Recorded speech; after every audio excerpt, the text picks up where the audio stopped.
Hello everyone, welcome to UGC Net Study IQ platform. Shimal this side your paper 1 as well as paper 2 commerce faculty. तो आज का session छोटा but बेहद important and useful रहने वाला है क्योंकि आज के हम सेशन में वो टॉप 5 एक्सपेक्टेड क्वेश्चंस देखने वाले हैं जो पेपर 1 में आपसे पूछे जा सकते हैं। मैम ये क्वेश्चंस आपके प्रीवियस ईयर क्वेश्चंस हैं? जी नहीं, ये वो क्वेश्चंस हैं जो मैंने खुद बनाए हैं और उन टॉपिक्स में से बनाए हैं जो आपसे री एग्ज़ाम में 2024 में दोबारा पूछा जा सकता है। चलिए, सो मैम आपकी क्लासेस से रिलेटेड अपडेट्स जो हैं हमें कहाँ पे मिलेंगी? हमारे टेलीग्राम चैनल पे मिलेंगी जो आप सर्च कर सकते हैं सिंपली शीमल भागी के नाम से। ठीक है, @@ शीमल भागी लिखें और मेरी क्लासेस से रिलेटेड जितनी भी लिंक्स हैं और अपडेट्स हैं या नोटिफिकेशंस है आपको बिफोर हैंड क्या है यहाँ पे मिल जाएगा। मैम आपके टाइमिंग्स क्या रहते हैं जनरली क्लास के? आप वो देख सकते हैं। सुबह 11 बजे एक सेशन होता है, वो किसके लिए होता है? पेपर 1 के लिए। और शाम को 5 बजे सेशन होता है जहां पे मैं आपको पेपर 2 कॉमर्स के लिए क्या है तैयारी करवाती हूँ। सो ये दोनों लाइव सेशंस हैं which is conducted by me 11 and 5 PM। Timings आप नोट डाउन कर सकते हैं। अदरवाइज हमारी जो सुबह क्लासेस चलती हैं वो सुबह 9, 11 और 1 बजे चलती हैं और शाम को भी है। डिफरेंट एजुकेटर्स क्या है अपने सब्जेक्ट रिलेटेड क्या है क्लासेस कंडक्ट करते हैं। चलिए, तो ये था आपका time table overall YouTube schedule. चलिए चलते हैं टुवर्ड्स आ फर्स्ट क्वेश्चन, पर उससे पहले अगर आपने हमारे इस सेशन को लाइक नहीं किया है, डू लाइक इट और आफ्टर द सेशन मुझे ये बताना कि आज के क्वेश्चन आपको कैसे लगे। सो पहला क्वेश्चन आता है from the following topic of LR logical reasoning, arrange the following terms in increasing order of their connotation. तो कनोटेशन, इंटेंशन, एक्सटेंशन, डिनोटेशन एक इम्पॉर्टेंट टॉपिक रहा है आपका पिछले कुछ पेपर्स में और आगे भी रहने वाला है। सो फ्रूट, मैंगो, प्लांट और ट्री, और आपने इसको क्या करना है? अरेंज करना है सीक्वेंस में। आपका समय शुरू हो चुका है अब।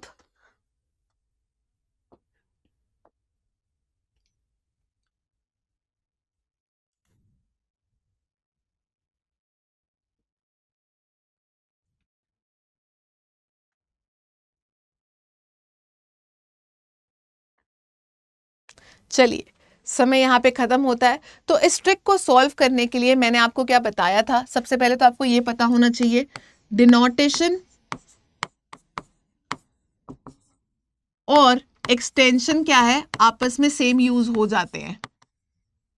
और आपका जो कनोटेशन है वो किसके साथ यूज होता है? इंटेंशन के साथ। डिनोटेशन का मतलब क्या है? Exact literal meaning. और कनोटेशन का मतलब क्या आता है? योर एट्रीब्यूट्स या feature of that product. Extension उसकी रियल लाइफ एग्जांपल की बात करता है, इंटेंशन उसके फीचर्स की बात करता है।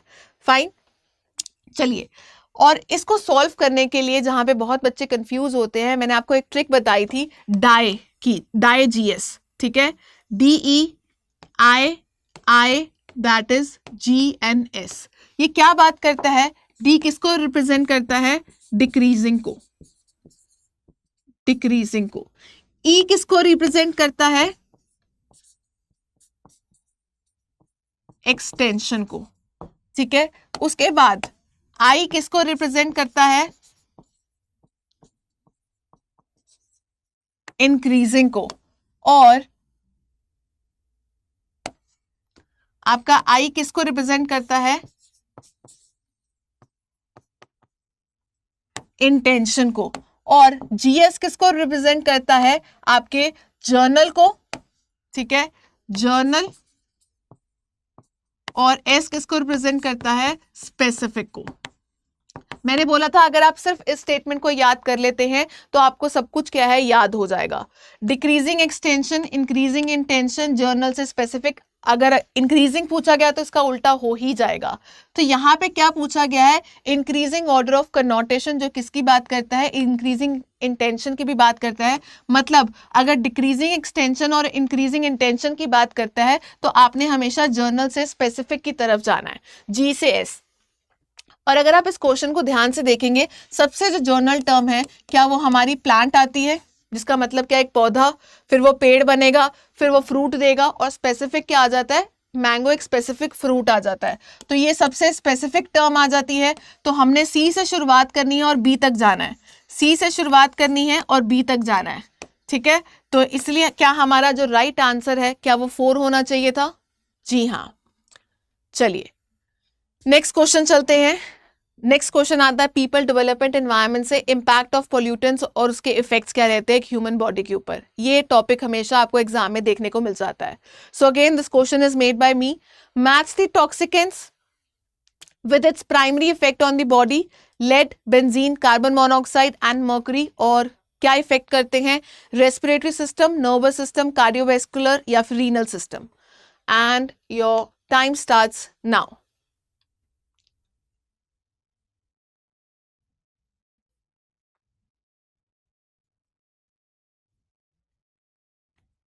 आपको मैंने अदरवाइज भी काफी बार रिवाइज करवाया वेरियस पॉल्यूटेंट्स और उसके इफेक्ट्स क्या रहते हैं। सो इस टॉपिक को बिल्कुल भी मत छोड़ के जाना, और भी बहुत सारे टॉक्सिकेंट्स हैं उनको भी पढ़ के जाना। चलिए समय समाप्त होता है, तो यहां पे आपका जो राइट आंसर है वो क्या होना चाहिए? Option number 3। लेड जनरली क्या होता है आपके नर्वस सिस्टम को क्या करता है? डैमेज करता है। तो ए का आंसर क्या है? 2 है। बेंजीन क्या करता है? रेस्पिरेटरी सिस्टम इरिटेशन करता है, सांस लेने में ब्रीदिंग प्रॉब्लम्स की बात करता है।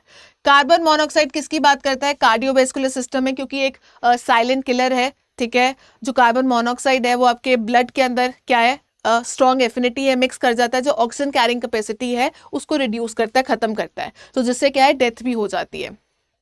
और मर्करी आपका क्या आता है? बेसिकली रीनल सिस्टम को इफेक्ट करता है। दो ये नर्वस सिस्टम को भी इफेक्ट करता है, पर क्योंकि नर्वस सिस्टम स्पेसिफिकली लेड के लिए यूज होता है, यहाँ पे क्या है, यहाँ पे आपका जो राइट ऑप्शन है वो क्या बन जाएगा? Renal system.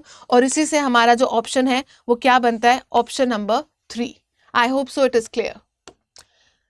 नेक्स्ट देखते हैं। नेक्स्ट क्वेश्चन आपका या तो आप टीचिंग से लगा लीजिए या हायर एजुकेशन से लगा लीजिए, स्वयं प्रभा से क्वेश्चन काफी पूछे जा रहे हैं। सो मैच ईच स्वयं Prabha channel with its corresponding discipline से रिलेटेड क्वेश्चन है। तो आपको यहाँ पे चैनल के नेम्स भी पता होना चाहिए, जैसे कि मैंने आपको ट्रिक के थ्रू भी इसको याद करवाया हुआ है। वागीश संस्कृत पर बोझ था, है ना, तो आपको ये नाम भी याद होने चाहिए, और साथ ही में उसके क्या डिसिप्लिन है वो भी पता होने चाहिए। So here are your 4 channels 1, 10, 7 and 4, और उससे रिलेटेड डिसिप्लिन हैं। सो ये वीडियो हमने अपने मैराथन में कवर की थी, तो जिसने अभी ये रिसेंटली कंडक्टेड मैराथन्स नहीं देखी हैं, which were live, which are still there, तो आप उनको जरूर देखिएगा। ठीक है, महा मैराथन में ये कवर हुआ था। वागीश, दक्ष, कौटल्या एंड सारस्वत।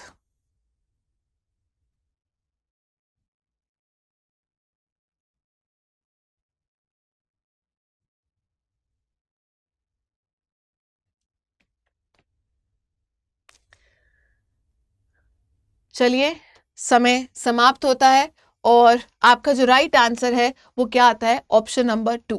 मुझे ये तो पता है कौटिल्य किसके लिए फेमस है? आपका इकोनॉमिक्स एंड कॉमर्स के लिए। तो मेरा आंसर क्या सी का हमेशा 3 होना चाहिए। तो देखो इसी से मेरा क्या है ऑप्शन जो सॉल्व है, क्वेश्चन वो सॉल्व हो जाता है।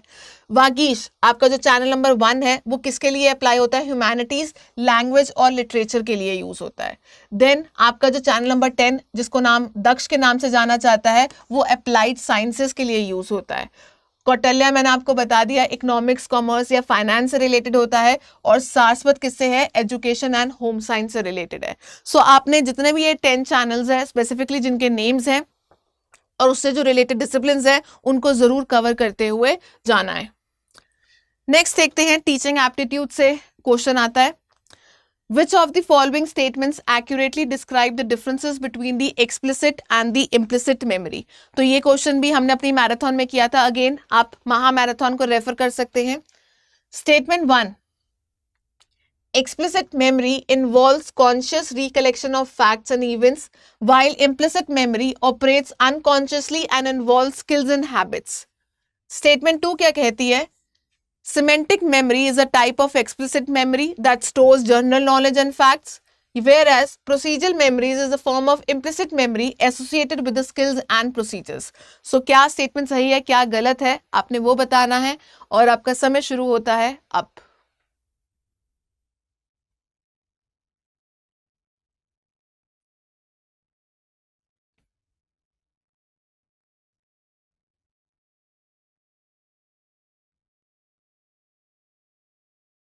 ये जो दोनों मेमोरीज की बात की जा रही है, एक्सप्लिसिट और इम्प्लिसिट मेमोरीज, ये लॉन्ग टर्म मेमोरीज की बात की जा रही है।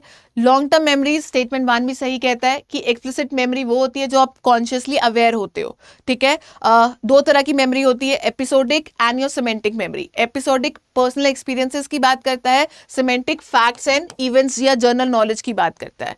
वेयरएज इम्प्लिसिट मेमोरी कौन सी होती है, आपकी अनकॉन्शियसली मेमोरी की बात करता है, स्किल्स और हैबिट्स की बात करता है, जिसमें आपका प्राइमिंग, कंडीशनिंग और प्रोसीजरल मेमोरी की बात की जाती है। तो इसीलिए हमारा जो सेकंड स्टेटमेंट है वो भी क्या होता है, सही होता है। So your right option is 1, that is both the statement 1 and 2 are true.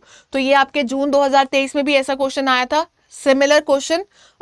ये आपके 2024 जून में भी पूछा गया है, उससे पहले भी पूछा गया था। मेमोरी से, क्लासिफिकेशन ऑफ मेमोरी से काफी क्वेश्चन पूछे जाते हैं। नेक्स्ट क्वेश्चन देखते हैं, Which of the following statements are true regarding the non-verbal behavior? Statement 1 कहता है non-verbal behavior includes facial expression, gestures, postures and eye contact.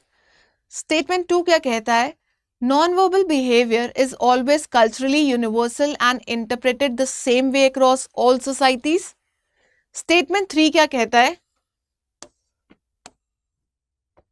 non-verbal behavior can complement or contradict the verbal messages.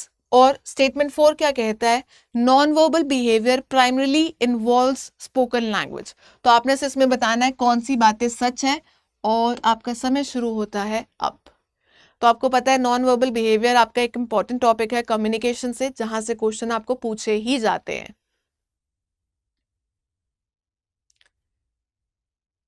देखने में question बड़ा लग रहा है पर definitely easy question है, प्यार से समझेंगे तो बिल्कुल समझ में आएगा। चलिए, समय समाप्त हो गया है। तो क्या नॉन वर्बल बिहेवियर आपके फेशियल एक्सप्रेशन, जेस्टर्स या बॉडी मूवमेंट्स को, आई कांटेक्ट को देखता है? तो ये तो स्टेटमेंट क्या है, ट्रू है। कहता है non verbal behaviour culturally universal है, सभी लोगों के लिए सेम जेस्टर्स होते हैं, सेम बिहेवियर्स होते हैं, लोग उसको डिफरेंट तरीके से इंटरप्रेट नहीं कर सकते। ये स्टेटमेंट गलत है ना। साइंस और सिंबल्स डिफरेंट, लोग डिफरेंट तरीके से क्या है चीज़ों को इंटरप्रेट करते हैं और ये यूनिवर्सल नहीं होता है, सोसाइटीज में कल्चरली डिफरेंट होता है। तो ये स्टेटमेंट हमारी क्या है, फॉल्स है। Non verbal behaviour can complement और कॉन्ट्राडिक्ट वर्बल मैसेजेस। क्या हमने नॉन बिहेवियर के फंक्शनल रोल्स किए थे in context to the verbal, जहाँ पे एक्सेंचर आता है, रेपिटेशन आता है, कॉम्प्लीमेंट आता था, कॉन्ट्राडिक्ट आता है, सब्स्टिट्यूट आता था, ये उसी की बात करता है। तो क्या ये स्टेटमेंट भी ट्रू है? जी हाँ। क्या नॉन वर्बल बिहेवियर में आप स्पोकन लैंग्वेज का यूज करते हो? अरे वो तो वर्बल मौखिक संचार की बात की जा रही है, ये तो गैर मौखिक के बारे में हम पढ़ रहे हैं। तो क्या हमारा फोर्थ स्टेटमेंट भी गलत हो गया? जी हाँ। तो इसका मतलब क्या है, स्टेटमेंट 1 एंड 3 इज करेक्ट। क्या हमारा यही आंसर बनता है? जी हाँ। तो चलिए, इसी के साथ हमने आज 5 यूनिट्स में से 5 जो टॉप 5 क्वेश्चंस थे उनको प्रैक्टिस किया है। वीडियो अच्छे लगे तो लाइक जरूर करना और कमेंट में जरूर करके बताना कि आपके कितने क्वेश्चंस ठीक हुए हैं out of 5। So thank you for watching this video.